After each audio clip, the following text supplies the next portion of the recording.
Pierre Amar, bonjour. Bonjour. Alors on se connaît depuis longtemps, donc on se tutoie. Comme dans la c'est vraie plus vie. facile. Ouais. Tu es prêtre depuis 20 ans du diocèse de Versailles. Tu es assez connu, il faut le dire, parce que tu as fait partie des fondateurs du Padre Blog. Tu étais impliqué sur les réseaux sociaux. Et puis plus récemment, dans ta vie, tu as été bouleversé par l'arrivée de la maladie. Tu en as même tiré un livre. On va en parler aussi, donc un peu de grands thèmes. Mais tout d'abord, donc prêtre à Versailles. Que fais-tu aujourd'hui dans le diocèse de Versailles ? Je suis prêtre de terrain, prêtre en paroisse, comme la plupart de mes confrères, un prêtre dans le monde, prêtre à la paroisse Saint-Symphorien, qui est une des paroisses de la ville elle-même de Versailles, donc dans les Yvelines, en France. Les Yvelines, c'est pas que Versailles, hein, c'est aussi un diocèse assez divers.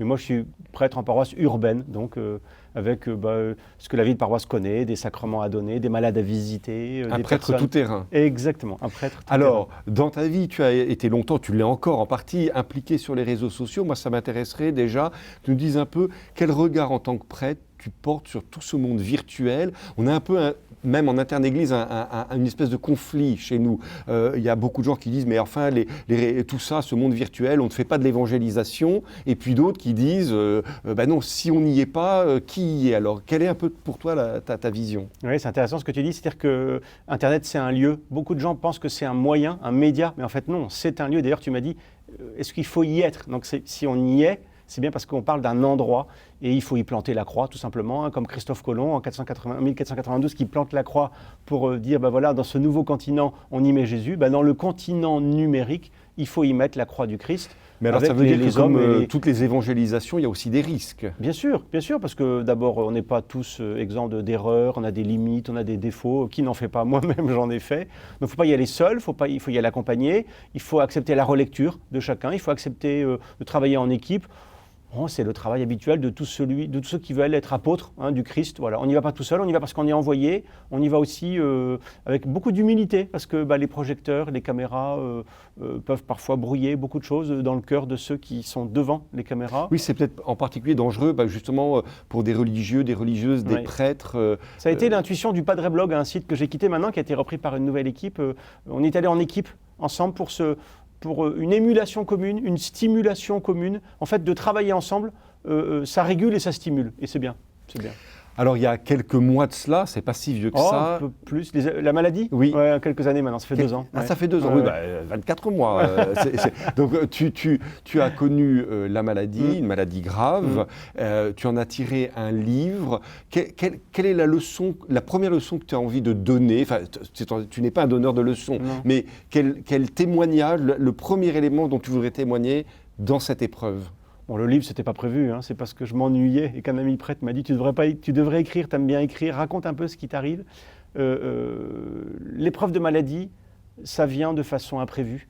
Si vous voulez une maladie, ceux qui nous regarderont, s'ils veulent une vie sans maladie, sans épreuve, il faut qu'ils habitent Disneyland, je pense, parce qu'une vie sans épreuve, sans maladie, ça n'existe pas. On a tous des épreuves. Voilà. Donc moi, elle est tombée sur moi. Ça va mieux, la preuve.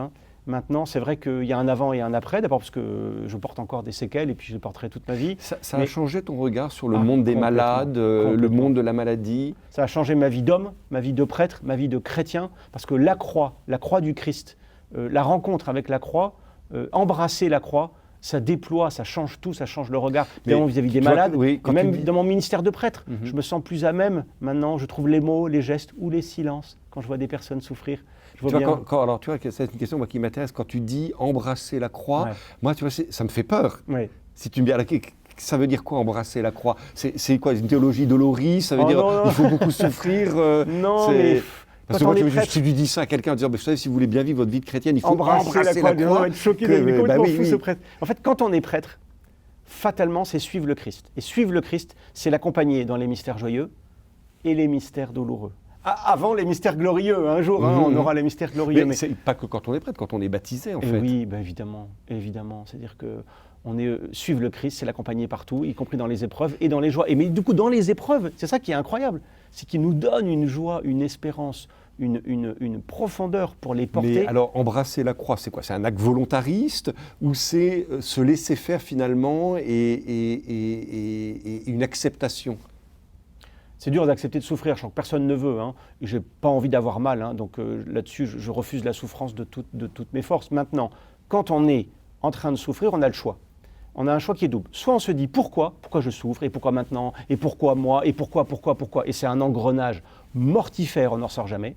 Soit on arrête et on se dit, bon alors, comment je vais vivre ça? Ou mieux encore, comment Dieu va vivre ça en moi? Comment il va m'aider à vivre ça? Et là-dessus, évidemment, la foi, la prière est une ressource incroyable, à tel point que moi je me demande même comment font ceux qui n'ont pas la foi lorsqu'ils ont mal, lorsqu'ils souffrent, parce qu'ils doivent avoir encore plus mal.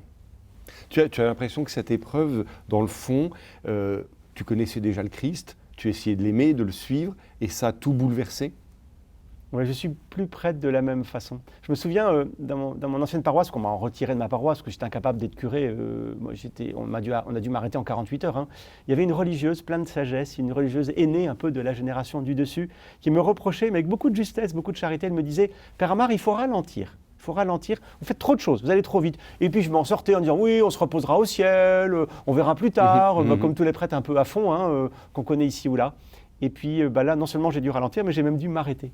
Et ça m'a fait du bien pour redécouvrir l'essentiel, de voir que ce qui fait le prêtre, ce n'est pas tout ce qu'il fait, mais d'abord ce qu'il est, c'est-à-dire un disciple du Christ, un témoin de son amour, un témoin de sa miséricorde, et c'est bien. Et du coup, j'ai envoyé un petit mot à la sœur en disant « Ma sœur, je me suis arrêté. Je n'ai pas juste ralenti, je me suis arrêté. » Alors maintenant, ça reprend, évidemment, mais c'est plus comme avant. Finalement, c'est là qu'on réalise que la maladie peut être une grâce. Oui. Attention, je le dis que maintenant. Maintenant que ça va mieux, maintenant que la médecine a fait son effet, c'est pas un truc à dire. Voilà, c'est pas un truc à dire à quelqu'un qui est au fond de son lit, qui se tord de douleur avec des tuyaux partout, des perfusions partout. Il y a parfois des maladresses à dire ah quelle grâce, vous souffrez, vous êtes près de Jésus. Bah attends, mais si la place est bonne, t'as qu'à la prendre toi. Hein. Mais oui. non. Voilà, l'épreuve. Mais c'est le regard qu'on peut porter après. Après, l'épreuve vécue, offerte. En fait, la croix, ça fait grandir. Et moi, je me sens grandi, évidemment. Plus faible qu'avant, mais grandi. Merci beaucoup. Merci, Christian.